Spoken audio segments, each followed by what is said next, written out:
আজ আমরা দেখাবো আত্মীয়া বাড়ি চৌমোহনী বেগমগঞ্জ। এই জায়গাটা কেমন, অর্থাৎ রেল ব্রিজে আছে এই জায়গাটা কেমন। এখানে শুক্রবারে ছুটির দিন ঘুরতে যেতে পারেন। জায়গাটা মোটামুটি ভালো আছে, অনেক কিছুই দেখার মতো। ব্রিজটাই আশেপাশের যে খালগুলো আছে এগুলো দেখতে পারবেন। এছাড়াও রোড আছে, রোডটা কেমন সেটাও দেখতে পারবেন। আর এইখানে কিভাবে আসবেন, কোন দিক থেকে আসবেন সেটাই আমি বলে দিই আগে। লোকেশানটা যদি মাইজদির ওই দিক থেকে আসেন তাহলে গ্লোব ফ্যাক্টরি আছে, গ্লোব ফ্যাক্টরির পাশ দিয়ে ভিতরে একটা বড় রোড আসছে। এই রোড বয়ে সামনে আসলেই পেয়ে যাবেন আটিয়াবাড়ি রেল ব্রিজ।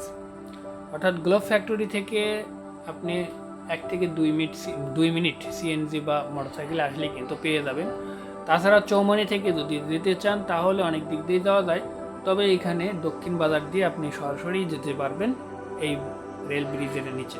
তাছাড়া এই পাশে আরও একটা জায়গা দিয়ে যাওয়া যায়, মিয়ারপোল দিয়ে বড় রোড আছে, এই রোড দিয়ে ঢুকে আপনি যেতে পারবেন। এখানে দেখেন কত সুন্দর, মানে অনেক মানুষ কিন্তু এখানে ঘুরতে যায়।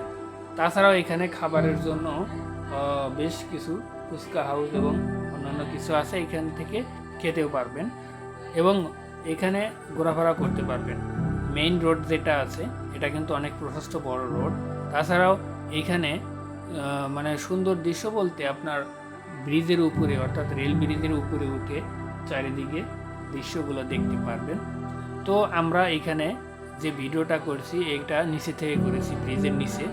এরপরে আমরা উপরে উঠলাম রেল লাইনের উপর থেকে ভিডিও করলে কিন্তু অনেক সুন্দর দেখা যায়। অর্থাৎ রেল লাইনের উপরে অনেক উঁচুতে ওঠার কারণে এই যে দেখেন অনেক ভালোই দৃশ্যটা দেখা যায়।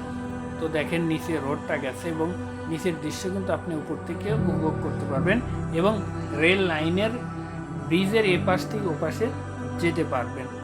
আবার অনেকেই কিন্তু এই ব্রিজের উপরে যেতে অনেক প্রবলেম হয়, কারণ এখানে ফাঁকা আছে, যে ফাঁকা আছে এই ফাঁকার দিকে তাকালে দেখা যায় অনেক নিচুতে চোখ চলে যায়, যার কারণে অনেকের মাথা করে প্রবলেম হতে পারে। যারা পার হতে পারবেন না তারা কখনোই যাবেন না, এক পাশ থেকেই দেখবেন। তো দৃশ্যগুলো দেখে আপনি উপভোগ করতে পারবেন। প্রতি ছুটির দিন শুক্রবারে এখানে অনেক মানুষ ঘুরতে আসে। আপনারাও যদি আসতে চান এসে দেখতে পারেন এইখানে দৃশ্যগুলো।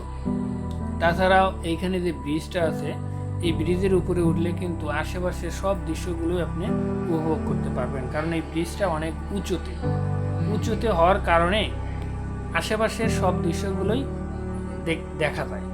আর নিচে যে মেইন রোড গেছে এই মেইন রোডটা কিন্তু অনেক প্রশস্ত, যার কারণে এখানে আপনি সহজেই ঘুরতে পারবেন, আশেপাশের দৃশ্যগুলো দেখতে পারবেন। তাছাড়াও এই যে এখানে যে খালটা আছে এই খাল দিয়ে কিন্তু অনবরত পানি চলাচল করে।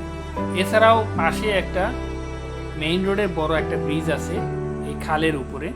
এই ব্রিজের দুপাশে এসেও আপনি দৃশ্যগুলো দেখতে পারবেন, উপভোগ করতে পারবেন। সবাই ভালো থাকুন, খোদা হাফেজ।